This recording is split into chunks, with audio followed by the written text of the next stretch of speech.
I view education to be an action somebody steps into to gain academic knowledge as well as life knowledge. There is a power within education that can transform lives, and I do not believe we should pin education just on academia, but understand as educators we can encourage little people to become confident and creative citizens of Australia and active and informed members of their community. As a child, I moved around the country and the world a lot. I was always moving schools and experiencing many different learning and teaching styles. It was easy for my parents to place me in schools throughout primary school. However, when I was starting high school and because of my dyslexia, my parents found it hard to find a school who would accept me for something that was most certainly out of my control. The rejection from schools brought a toll on me. It was hard knowing the work and effort I put into my schoolwork assessments and extracurricular activities did not pay off. Eventually, I was accepted into a small high school, where after the first day, my love for education and becoming a teacher grew so much. Hence, I started doing education courses at university during grades 9 and 10. Right now, in this very point of time, I believe the purpose of education is about being inclusive and engaging, as well as giving a little person a chance to learn something. Learn it for a reason and learn it from someone who cares for them as an individual and desires the best for their life. The question is though, how can this possibly be done? First, it is about building a resilient child to strive in the face of adverse events, challenges, and adversity. It is hard to say that students' socioeconomic backgrounds do unfortunately impact on their school performance. However, it is crucial to remember that change ultimately starts with the educator. It is possible to challenge inequality and transform disadvantage into advantage. Teachers can do this by supporting greater participation of students suffering from disadvantage. This means teachers need to be creative in the ways they engage students in learning and how they implement inclusive education policies and strategies into their classroom. Students and educators cannot redress all poverty. However, it will be necessary for me to provide enriched learning experiences and find resources that will give me the tools to inspire students in my classroom to want to be there and learn things they never thought was possible.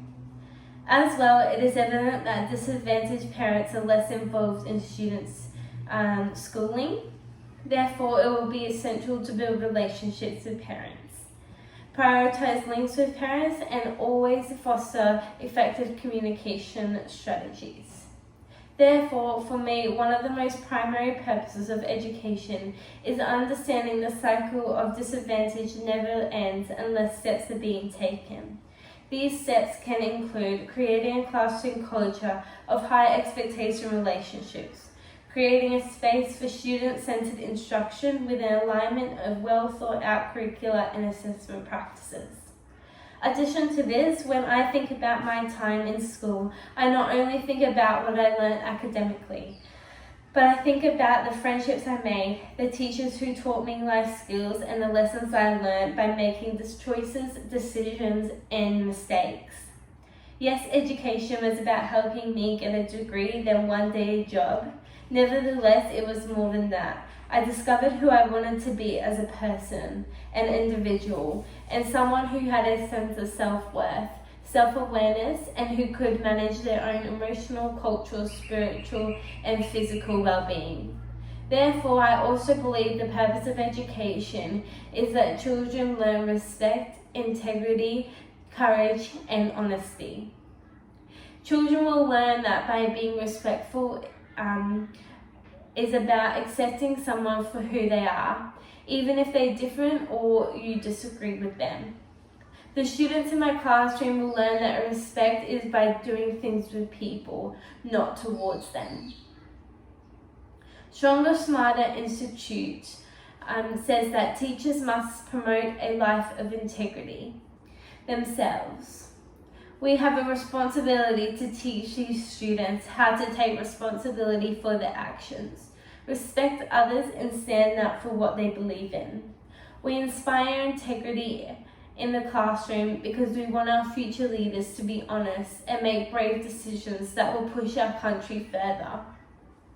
We inspire, encourage as we teach humility, and we teach our students to reflect, learn, and develop. Overall, I want to be a teacher who promotes students to be courageous in situations where it may be too hard, unpopular, or it might not seem to be worth the risk. Lastly, the characteristic of being honest is important. Students must understand that it is crucial to be trustworthy because being dishonest affects friendships, relationships, work opportunities, and yourself. Being an honest person is most importantly about being real with yourself and to others, about who you indeed are. Honesty means being open, and it empowers us and enables us to live the most authentic life possible. Lastly, I believe the purpose of education is abiding by the Disability Discrimination Act law of never mistreating a person because of a disability. If a parent desires for their child to go to a specific school, the education staff must do all they can in providing a way for that child to succeed. All schools must abide by the policy of inclusion that indicates all difference is valued and accepted, and that the teachers will prioritize creating high expectations for every student, including those with disability. Knowing my students has been implemented throughout my teaching degree. I understand now that it is essential to know our students, to identify learning needs, goals, and strategies to develop their resilience, social skills, and academic capabilities. Finally, standardized testing should not judge or focus on what students are unable to do. However, it should focus on allowing a child the opportunity to showcase what they know and have achieved based on their own learning goals. To conclude, each educator has their own opinion about what they believe the core purpose of education is all about. For me, I believe education is about nurturing every child that walks into my classroom and doing everything I can in giving them the tools, confidence, self-esteem to live their most authentic life. I promise that I will always be there for children and that I will always do my best to be someone who they can trust, who parents can trust, who my colleagues can trust, and who our government can trust. Thank you for listening.